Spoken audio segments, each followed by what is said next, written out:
me, forever on fire. ಆಸ್ಪತ್ರೆಯಲ್ಲಿರ್ತಕ್ಕಂಥ Darshan ಮೇಲೆ ಖಾಕಿ ಹದ್ದಿನ ಕಣ್ಣಿಟ್ಟಿದೆ. ಇಲ್ಲಿ ನಟ ದರ್ಶನ್ ಇರತಕ್ಕಂಥ ವಾರ್ಡ್ಗೆ ಹಲವು ನಿರ್ಬಂಧಗಳನ್ನು ಹಾಕಲಾಗಿದೆ. ಏನು ಸುಮ್ಮನೆ ಬಿಟ್ಬಿಟ್ಟಿಲ್ಲ, ಅಲ್ಲಿ ಚಲನವಲನ ಗಮನಿಸ್ತಾ ಇರ್ತಾರೆ, ಯಾರು ಬರ್ತಾರೆ ಯಾರು ಹೋಗ್ತಾರೆ, ಸಾಕ್ಷಿಗಳ ಮೇಲೆ ಒತ್ತಡ ಹೇರುವಂಥ ಪ್ರಯತ್ನ ಆಸ್ಪತ್ರೆ ಕಡೆಯಿಂದನೇ ಆಗುತ್ತಾ, ಕಾಂಟ್ಯಾಕ್ಟಲ್ಲಿ ಇದ್ದಾರಾ, ಯಾರ್ಯಾರು ಬರ್ತಾ ಇದ್ದಾರೆ, ಏನು ಕಥೆ, ವಿಸಿಟರ್ಸ್ ಯಾರ್ಯಾರು, ಎಲ್ಲವುಗಳ ಬಗ್ಗೆ ಕೂಡ ಒಂದು ಕಡೆ ಖಾಕಿ ನಿಗಾ ಇಟ್ಟಿದೆ. ಇಲ್ಲಿ ದರ್ಶನ್ ಇರ್ತಕ್ಕಂಥ ವಾರ್ಡ್ಗೆ ಬೇಕಾಬಿಟ್ಟಿಯಾಗಿ ಯಾರಂದ್ರೆ ಅವರು ಎಂಟ್ರಿ ಆಗುವಂತಿಲ್ಲ.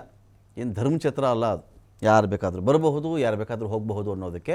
ಹಾಗಾಗಿ ಅವರಿಗೆ ತೀರಾ ಅವಶ್ಯಕತೆ ಇದೆ. ಅತ್ಯಾಪ್ತರು, ಸಂಬಂಧಿಕರು, ಹಿತೈಷಿಗಳು ಅವ್ರು ಯಾರಾದರೂ ಆಚೆಯಿಂದ ಒಳಗಡೆ ಬರಬೇಕು ಅಂತ ಹೇಳಿದ್ರೆ ದರ್ಶನ್ನು ಅಥವಾ ಅವ್ರ ಫ್ಯಾಮಿಲಿಯವರು ಒಪ್ಪಿಕೊಂಡರೆ ಬಿಡಬಹುದು. ಮತ್ತು ಆಸ್ಪತ್ರೆ ಆಡಳಿತ ಮಂಡಳಿದು ಕೂಡ ಅಷ್ಟೇ ಇಂಪಾರ್ಟೆಂಟ್ ಇರುತ್ತೆ. ಇಲ್ಲಿ ಯಾರನ್ನೋ ತಂದು ಬಿಟ್ಟು ಅವರಿಗೆ ಸಮಸ್ಯೆ ಮಾಡೋಕ್ಕೆ ಅವ್ರಿಗೂ ಇಷ್ಟ ಇರಲ್ಲ. ಯಾರೇ ಎಂಟ್ರಿ ಕೊಟ್ಟಿದ್ದರೂ CCTVಲೆಲ್ಲ ರೆಕಾರ್ಡ್ ಆಗಿರುತ್ತೆ. ಅದಕ್ಕಾಗಿ CC ಕ್ಯಾಮರಾಗಳ ಸುಪರ್ದಿಯಲ್ಲಿಯೇ ದರ್ಶನ್ ಮೇಲೆ ಒಂದು ನಿಗಾ ಇಟ್ಟಿದ್ದಾರೆ.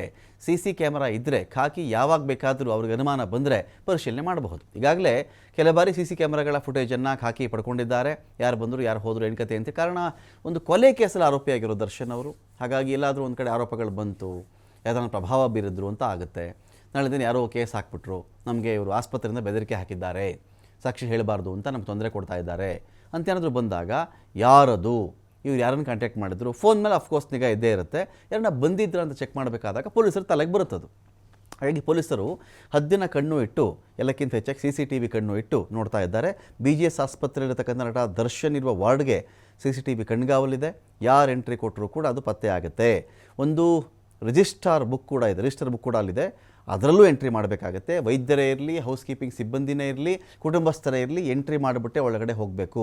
ಒಟ್ಟು 7 ಜನಗಳಿಗೆ ಮಾತ್ರ ನಟ ದರ್ಶನ್ ನೋಡುವುದಕ್ಕೆ ಅವಕಾಶ ಇರುತ್ತೆ. ಅವರ ಕುಟುಂಬಸ್ಥರು ಯಾರಿಗೆ ಹೇಳ್ತಾರೋ ಅವರು ಮಾತ್ರ ಆ 7 ಜನ, ಇನ್ಯಾರು ಬೇರೆಯವ್ರಿಗೆ ಅವಕಾಶ ಇರಲ್ಲ. ದಿನಕ್ಕೆ 7 ಜನರು ಕೊಲೆ ಆರೋಪಿ ದರ್ಶನ್ ಭೇಟಿ ಮಾಡಬಹುದು. ಅದರಂತೆ 3 ವೈದ್ಯರು, 3 ಜನ ಹೌಸ್ ಕೀಪಿಂಗ್ಗೆ ಅವಕಾಶ ಕೂಡ ಕೊಡಲಾಗಿದೆ. ಚಿಕಿತ್ಸೆ ಮತ್ತು ಕ್ಲೀನಿಂಗ್ ಸಂಬಂಧ ಅವಕಾಶ ಮಾಡಿಕೊಡಲಾಗಿದೆ ಅಂತ ಹೇಳಿ ಖಾಕಿ ಹೇಳ್ತಾ ಇದೆ.